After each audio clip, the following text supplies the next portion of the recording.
If you clicked on this video, stay with me.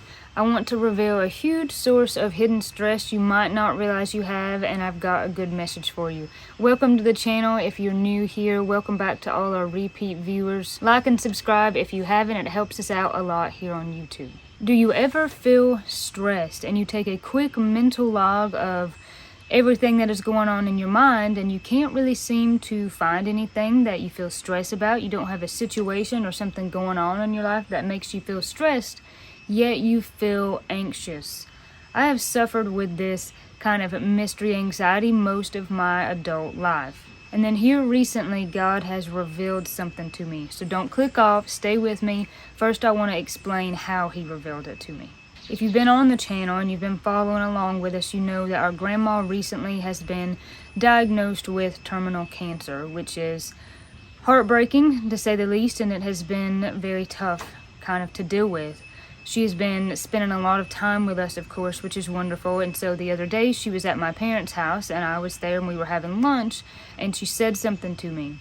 She said, "Corey, you just kind of have a lifestyle where you're always pushing to get a lot of things done." And when she said that, I kind of felt like a bell went off in my head, and over the next few days I just couldn't get that out of my head, and I was praying a lot about it because I felt that God was kind of trying to speak to me about that.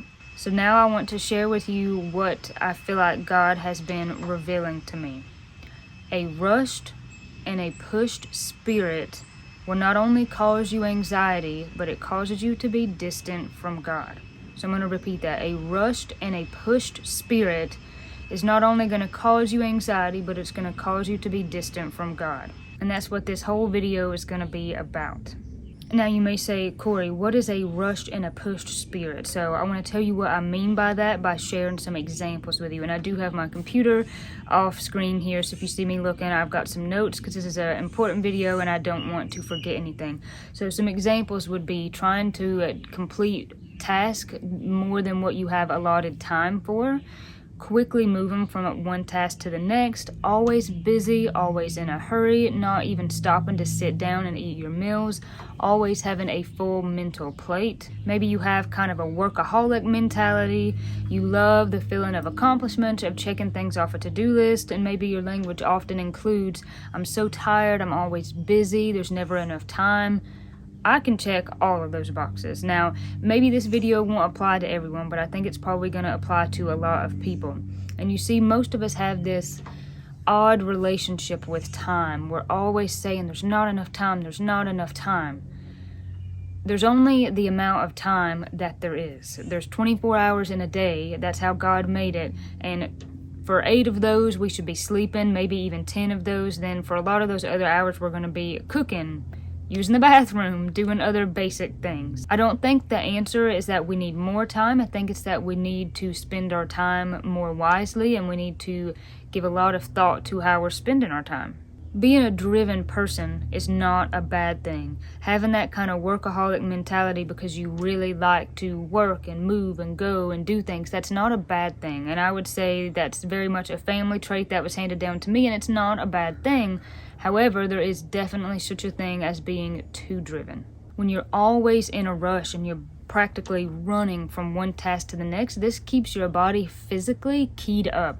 This kind of puts your nervous system into a state that is not your normal kind of relaxing nervous system state, and so you're always feeling keyed up. If you've ever been trying to get out the door because you're late for school, you're late for a meeting, and you're just grabbing stuff and, "Oh my gosh, I'm late," and you're just literally running trying to get out the door, and you get in your car and maybe you drive too fast and you get to the place. How do you feel once you get there? Do you feel better, or do you just feel absolutely keyed up maybe for the rest of the day?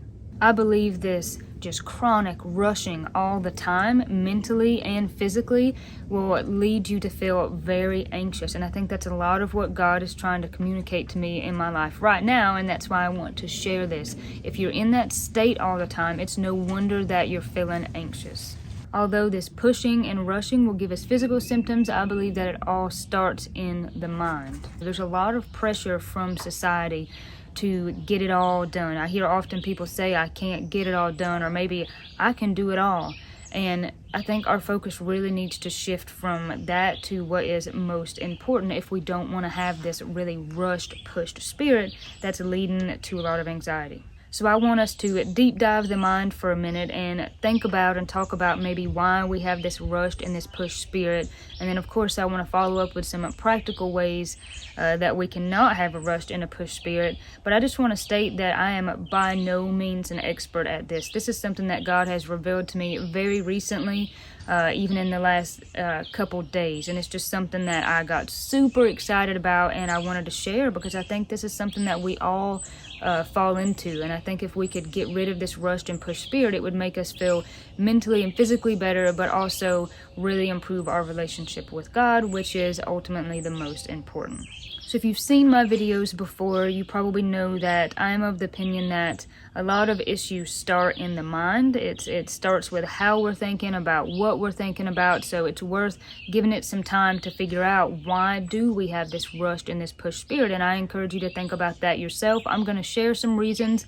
I would say that I can check off all these, that I have all these, and maybe you do too. You'll have to comment below and let me know. But the first one that this rushed in spirit, what this kind of can reveal about you is, I would say, a works mentality. This is another key piece that I feel like God was revealing to me. Now, I don't mean a workaholic mentality. Set that aside for a second because I'm definitely going to talk about that. When I say a works mentality, I mean kind of trying to get to God by works instead of through grace. And this is something that I think Christians all struggle with at some point. But when God sent his son to die on the cross for us, it wasn't because of anything that we did. He was paying a debt for us that we did not deserve to have paid. But we're saved by grace and not through works. So we don't need to be trying to tell ourselves or think, well, I need to work harder.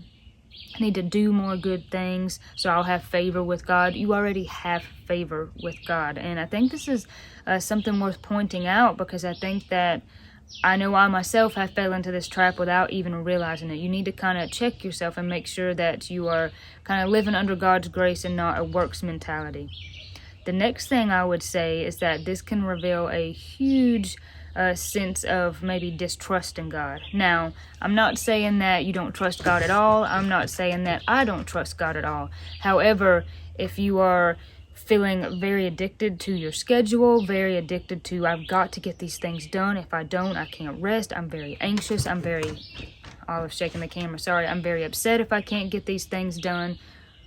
What does that say? That's saying that the only security that I'm getting right now is from my to-do list, from my accomplishments, and that really, I kind of beat myself to the chase as far as what having a rushed and pushed spirit reveals about you. That is one of the biggest, is that your security is in the wrong place. It needs to be in God and not in what you can accomplish in a day, in a month, or whatever time span you're looking at.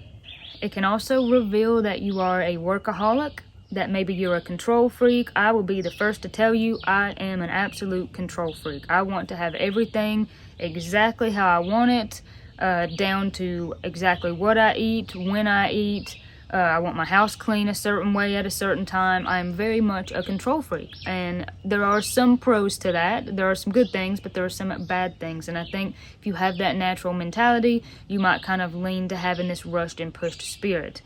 Workaholic. The more you do, the better you feel. But the more you do, the more there is to do. There is always going to be work, my friends. There's always going to be something to do. I've got a good example of this. When I got married, I thought that I needed to do laundry like every day. If I went down to my laundry room and I seen that I still had clothes, I was like, I'm just behind. And then I quickly realized, wait a second, it is so not efficient to do laundry every day. I don't need to do laundry every day. Even if I did, there will always be laundry. I quickly realized that. But as silly as an example as that is, I think that's something we need to realize in life. It doesn't matter how much that you can do in a day. When you lay down to go to sleep, there will still be more that could be done. That's just the nature of it. Having a rushed and a pushed spirit can also reveal fear of failure or perfectionism. I have both of these in spades. I think fear of failure is very normal. I think perfectionism is too, and we just have to check ourselves for that so we don't get into this incredibly rushed and pushed spirit. Having this kind of super drive is not worth it if you're going to be in this just kind of rushed, anxious state all the time. And when I think about fear of failure, a verse that is really good for this that I want to share is where Paul is talking to us in Corinthians.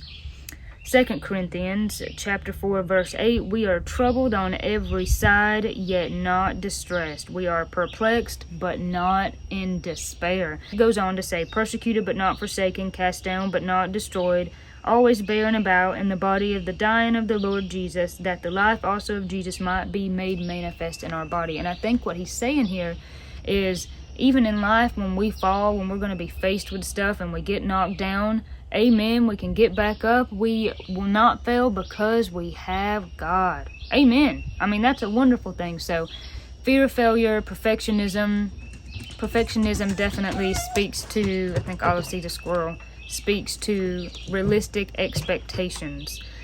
You need to have expectations that are actually realistic. If you are putting crazy expectations on yourself, no wonder you have a rushed and a pushed spirit. Now I want to dig just a little deeper for just a second. Stay with me, then I'm going to talk about some practical ways to rid yourself of this rushed and pushed spirit. Now, I want to go a little deeper because I know there's a lot of people who are overthinkers, and I am absolutely this way myself. So you might say, well, Corey, I believe everything that you're saying, but I just can't seem to get past this feeling of I'm not working hard enough, I'm not doing the right things. Maybe that is what is absolutely driving your rushed and pushed spirit, and you just feel like you cannot break free from that. I want to address that as well. And here is what I have learned. When those thoughts come up, I just don't feel like I'm doing enough, I just don't feel like I'm doing the right things, and that feeling just absolutely plagues you, that's when you have to notice that and absolutely put on the brakes and stop. Because I have learned that that is self-seeking instead of seeking God. And even if it comes from a good place that you want to do all you can for God and all you can for your family, and you don't want to let anyone down, that feeling, I can't do enough, I'm not working hard enough, every time you come up against that, that is self-seeking. That is looking inward and saying, I have to be the source for my strength, and that is not true. You have to stop that immediately as soon as you realize you're doing it, and you have to seek God instead. And remember what the good book says, that if you seek Him first, everything will be added to you. If you seek Him, everything is going to be taken care of. So I wanted to address that because I think that issue can plague people as well. That's something that I think a lot about and deal with a lot myself, so I wanted to address that. Now let's talk about some practical ways that you can kind of curve off this rushed and this pushed spirit. So I've got my computer here. So first, the mindset that we need to get into is that, again, God saves us by His grace. He knew everything about us before we were born. He can count every hair on our head. So whatever perceived shortcomings we have about ourselves, we need to give those to God and let them go. We need to trade our ways for His ways. And I'm reminded of the verse in Matthew chapter 28 about His yoke is easy and light.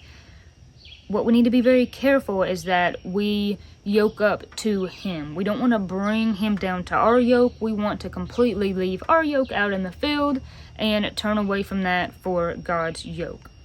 And another thing we need to bear in mind when we think about practical ways of curbing off this pushed spirit is that God is offering us peace in spite of our circumstances. But we will reject that peace when we try to focus on our circumstances, or if we say we don't deserve His peace because maybe we haven't done enough to remedy our circumstance. Does anyone else fall into that? I haven't done enough in this circumstance, so I don't know if I can claim God's peace. That, my friends, is not truth. You need to watch out for that. Let's talk about some actual practical ways to curve off this rushed and pushed spirit. Some verses that you need to keep in mind are, be still and know that I am God, in Psalms 46:10. Being still, not rushing and pushing about, being still and knowing that you can wait on God. I've got one or two verses here more that I want to share. And one of them, they're actually both very similar. So this one is in 1 Corinthians, and this is chapter 10, 31, verse 31. Whether therefore ye eat or drink or whatever ye do, do all to the glory of God. The next one comes out of Colossians chapter 3, verse 23. And whatsoever ye do, do it heartily as to the Lord and not unto men. So we need to be very careful that what you're doing is not for your personal gain. It's not for personal accomplishment. It's okay to want to achieve goals, but we want to be doing everything we do for God. And when we lead with that in mind, that will curve off that just pushed, anxious spirit when we know that we're doing things for God and not for anything else. I actually have another little piece here that I want to share with you, and this comes from an article. I will link the full article in the description below, but this man put it very well. He said, life often feels like a series of deadlines. The more we get done, the more we fall behind. Rather than rushing from one task to the next and ending the day with disappointment, frustration, and anxiety, let us lay aside every weight and sin which clings so closely, and let us run with endurance the race that is set before us, looking to Jesus, the founder and perfecter of our faith. And that comes from Hebrews 12, verse 1 and 2. I think the author put that extremely well. We're trying to run this race that God has set before us, and we get endurance from Him and not from ourselves. So, several practical ways to put this into action today in your life.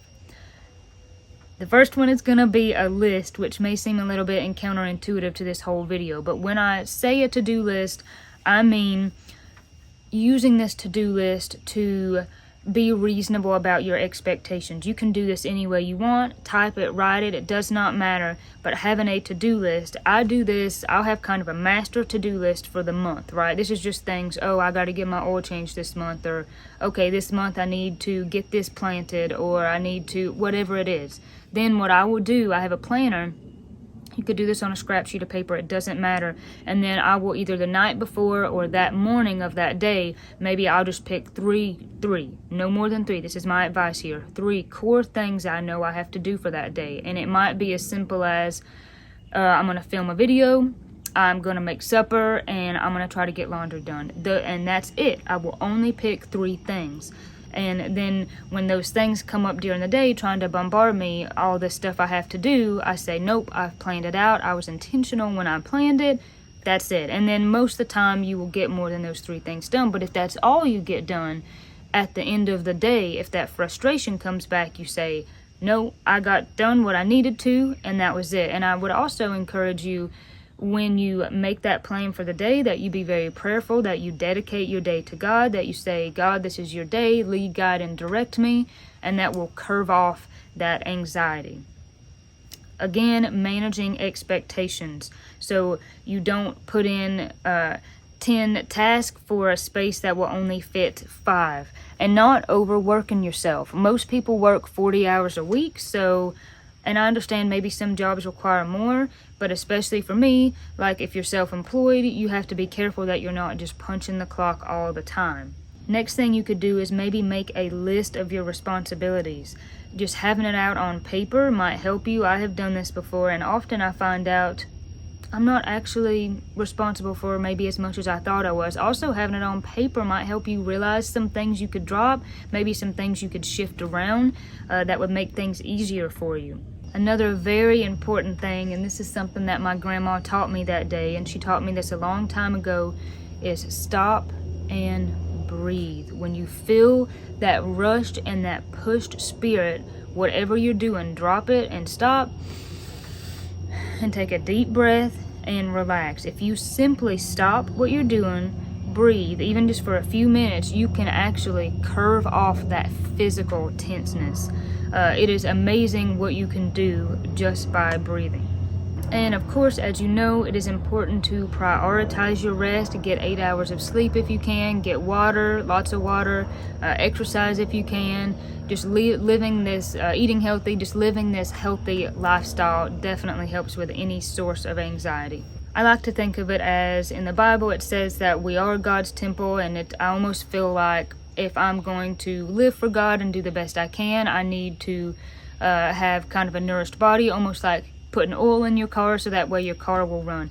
And lastly, but really most important, is staying in regular prayer time with God and staying in God's word and praying for maybe a revelation of importance in your life. That's been a big prayer for me maybe over the last year, is just a revelation of importance, of just saying, God, I have so many things on my plate, and really all of them feel important to me, but most important in my life is seeking you, is doing what you would have me to do. Help me to know what's important. Help me manage my time wisely. Help me lay out my schedule how you would have me lay it out. Lead, guide, and direct me so I could live for you. Any version of any kind of prayer like that. And when you mentally know that you're staying in that close connection with God, that makes a big difference when you're trying to curve off that rushed and that pushed spirit. So I hope that you got something from this. I've been really excited to film this video, so definitely drop me some comments below and let me know what you think. I think it's normal at some point or another for us to all have this rushed and pushed spirit, but I think that having this rushed and pushed mindset can lead to such a source of anxiety that bleeds out into our life. And we got to remember that God said He came so that we would have life and abundance, that He sent His Son for us so we could have that abundance, not so we could run around down here like worker bees trying to work ourselves to death. So as always, thank you for watching. God bless you, God keep you, and I will see you on the next video.